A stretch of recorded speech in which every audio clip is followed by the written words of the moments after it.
Okay, so picture this. You are a chieftain. You've just spent weeks on the open ocean in a wooden boat. No GPS, no weather app, no snacks.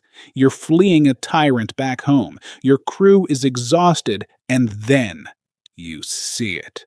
This island, green, lush, rivers full of fish, rice fields stretching as far as you can see. It's perfect. You want it. You need it. But somebody already lives there. So what do? Fight for it? Take it by force? Nope. You buy it. You buy the whole coastal lowland of an entire island for a golden necklace and a hat. That is not a joke. That actually allegedly happened right here on the island of Panay. And that single transaction may be one of the most remarkable moments in all of Philippine pre-colonial history. Hey everybody, welcome back. Today we're going all the way back, and I mean all the way back, to tell the full origin story of Panay Island. When I say full, I mean we're starting 30 million years ago, before the first human, before the first tree. We're starting when this island didn't even exist yet. Buckle up.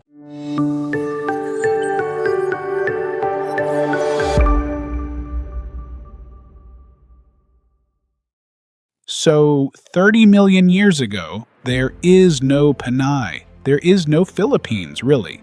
What would become the Philippine archipelago is mostly just volcanic chaos underneath the ocean. The Pacific Plate, the Eurasian Plate, the Philippine Sea Plate, they are all moving, grinding, colliding in geologic slow motion. And where plates grind together, you get volcanoes. You get mountains pushed up from the ocean floor. You get islands. The Philippines is literally the result of millions of years of the Earth throwing an absolute geological tantrum. Now, Panay specifically has something really unique going on. Scientists found that the island is actually made up of two completely different terranes, basically two separate chunks of the Earth that got smashed together over time. The western part, called the Burawanga Peninsula, is continental crust. And here's the kicker. It was once connected to southeastern China.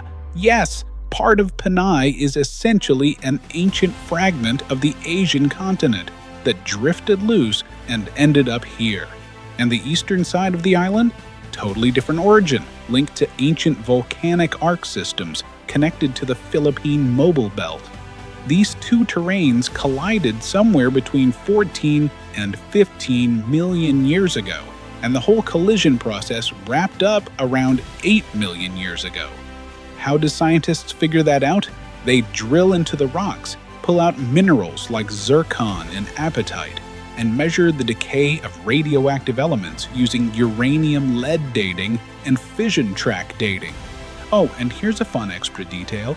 Paleomagnetic studies show that since the early Miocene, the entire island of Panay has been slowly rotating, about 20 degrees clockwise. The whole island is spinning. Very slowly, just thought you should know. By around 25 to 30 million years ago, some early Philippine islands had emerged above sea level. But hold on, before we get to the first humans, real quick, drop a comment below. If you had a chance to buy an entire island for a necklace and a hat, would you have taken that deal? I want to know. Okay, now let's talk about the very first people to set foot on Panay. The very first people on Panay were not Malays, they were not Chinese, they were not Spanish. They were a Negrito people called the Ati, and they arrived somewhere between 20,000 and 30,000 years ago. Let that sink in. 20,000 years ago. That is before the pyramids of Egypt, before agriculture was invented, before Stonehenge, before writing.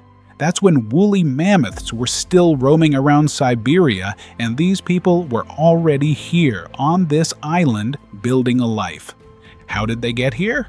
during the last ice age, global sea levels were significantly lower than today, in some estimates by more than 100 meters. That exposed land bridges and shallow crossings that are now deep ocean. The Ati crossed from Borneo into what is now Palawan and gradually migrated across the island chain. They were, and still are, a small-statured people with dark skin and tightly curled hair, nomadic, incredibly mobile, deeply attuned to the forest. Spanish colonial accounts later describe them as the most mobile of all the Negrito groups in the archipelago.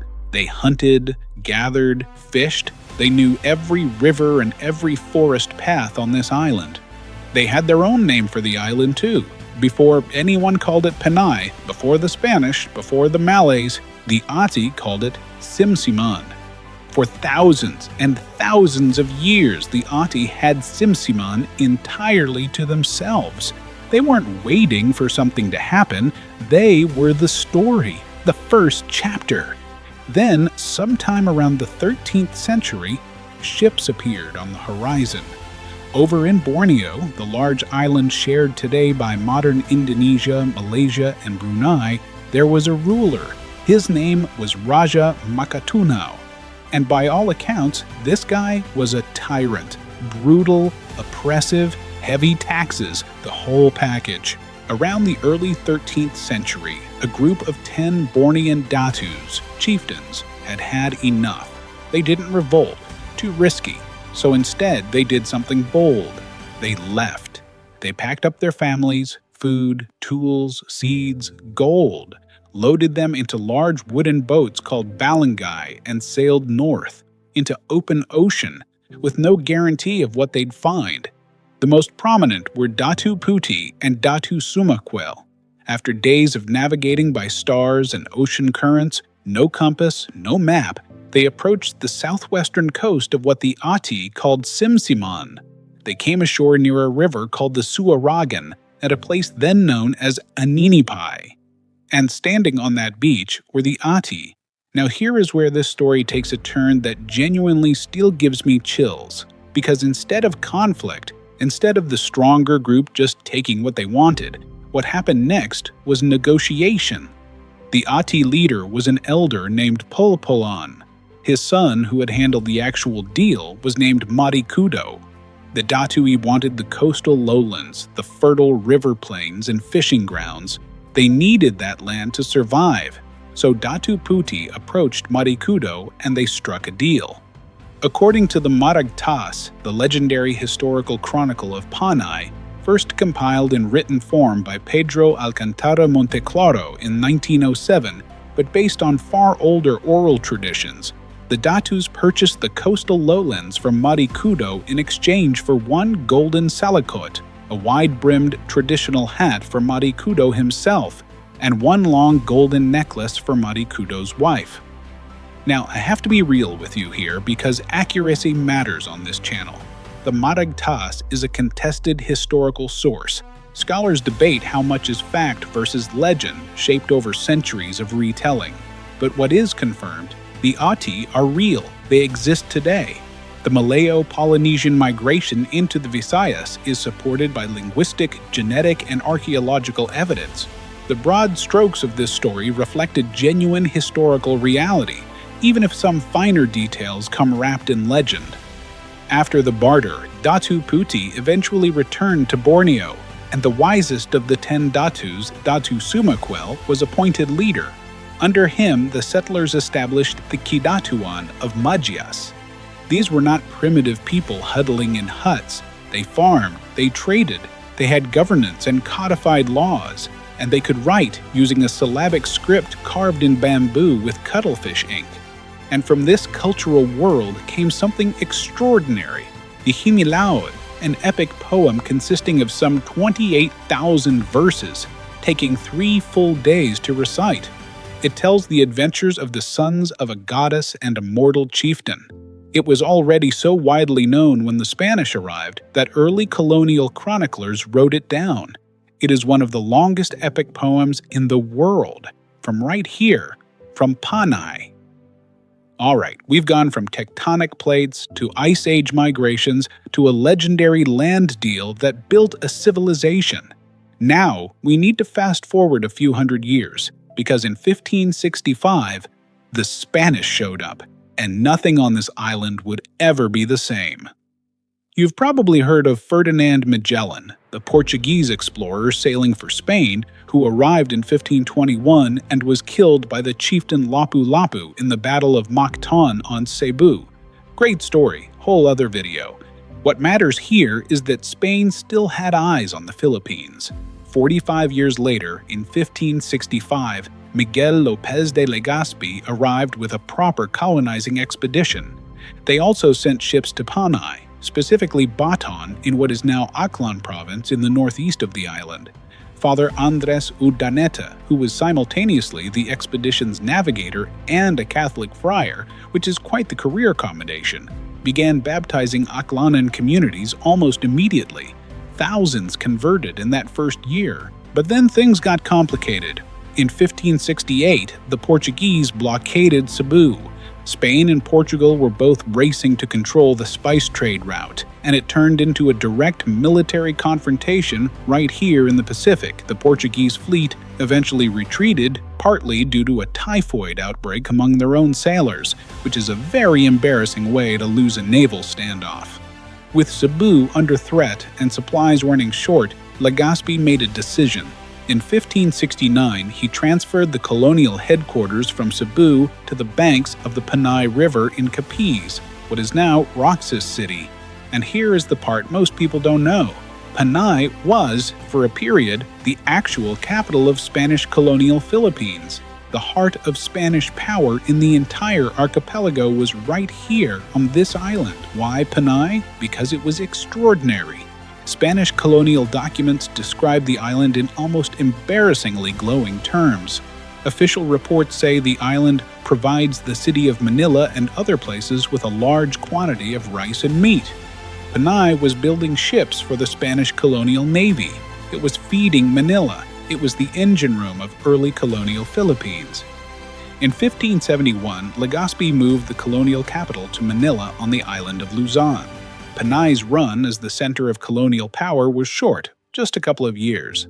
But its role as the stepping stone that made Manila possible, that is a bigger deal than most history books give it credit for. And the name Panay itself, it spread from that Spanish settlement on the Panay River in Capiz to cover the whole island. So, let's zoom back out and look at this thing all at once. Panay Island is, at its geologic core, two ancient rock fragments, one an escaped piece of continental China and one a volcanic arc system that collided and fused over millions of years. The first humans to call it home crossed Ice Age land bridges from Borneo 20,000 to 30,000 years ago, living there in peace for thousands of years, calling it Simsiman. Then, in the 13th century, Bornean chieftains negotiated, rather than fought, for the right to settle the coast, sealing the deal with a golden necklace and a hat. And that Ati-Atihan festival held every January in Calibo, Aklan, where people paint their faces, wear traditional costumes, and dance in the streets, it traces its roots directly back to that riverbank meeting between Marikudu and Datu Puti's fleet. Every dancer in that festival is, in some way, reenacting one of the most remarkable moments of peaceful cross-cultural negotiation in Philippine history, a moment when two peoples chose trade over war. Panay isn't just an island, it's a living record of human migration, cultural exchange, geological drama, and historical consequence. That's a story worth knowing. Now, the civilization that the Datus built here produced the Hinilawod, 28,000 verses, 3 days to recite, one of the longest epic poems on Earth. Its myths, its warrior gods, its doomed love stories, that is a whole separate journey. So if you want that video next, drop it in the comments and hit subscribe. Because trust me, the ancient epics of Panay, absolutely wild.